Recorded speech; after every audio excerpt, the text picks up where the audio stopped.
एक अदद गाजर और दूध से बनाएं ये ज़बरदस्त सा मीठा जो सब घर वाले बहुत शौक से खाने वाले हैं।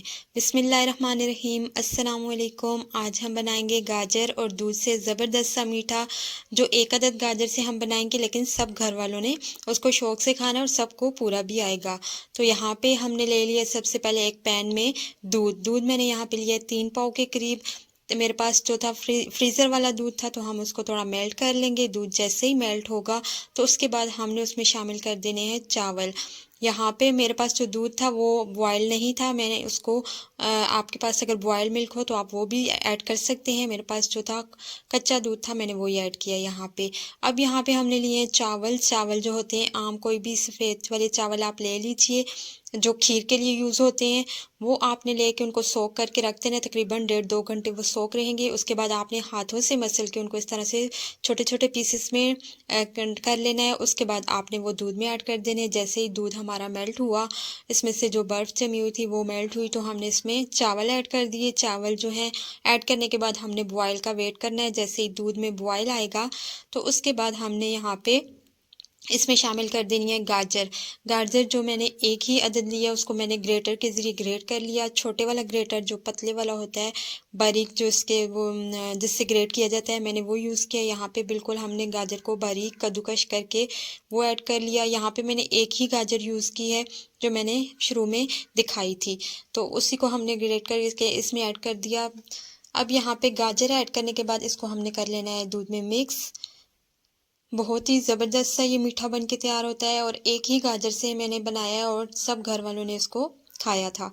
तो यहाँ पे गाजर ऐड करने के बाद हमने इसको पकाना है अच्छे से। दूध जो हमारा है कड़ कड़ के बॉयल हो के ये बिल्कुल हाफ़ रह जाएगा, तो हमारी जो रेसिपी है वो तैयार होगी और बहुत ही ज़बरदस्त सी तैयार होगी। जस्ट 2-3 चीज़ों के साथ हमने इसको बनाना है और ये बहुत ज़बरदस्त सा डिज़र्ट हमारे पास तैयार हो जाएगा। तो गाजर को यहाँ पे ऐड करने के बाद आपने 2-3 मिनट के बाद उसमें चम्मच चला देना है। आपको बिल्कुल भी पास खड़े होने की ज़रूरत नहीं है। गाजर और दूध जो है इसमें गाजर जो है दूध में अच्छे से पक जाएगी। तकरीबन 25 मिनट के बाद मैंने इसको बिल्कुल लो फ्लेम पे छोड़ दिया था। 25 मिनट के बाद हमने चेक किया तो हमारा दूध जो था काफ़ी हद तक रिड्यूस हो चुका था। अब इस स्टेज पे हम इसमें चीनी डालेंगे। चीनी आप अपने हिसाब से कम ज़्यादा कर सकते हैं। मैंने 3 से 4 बड़े चम्मच इसमें चीनी के ऐड किए हैं। अगर आप कम मीठा खाते हैं तो फिर आप इसकी जो क्वांटिटी है चीनी की कम कर सकते हैं।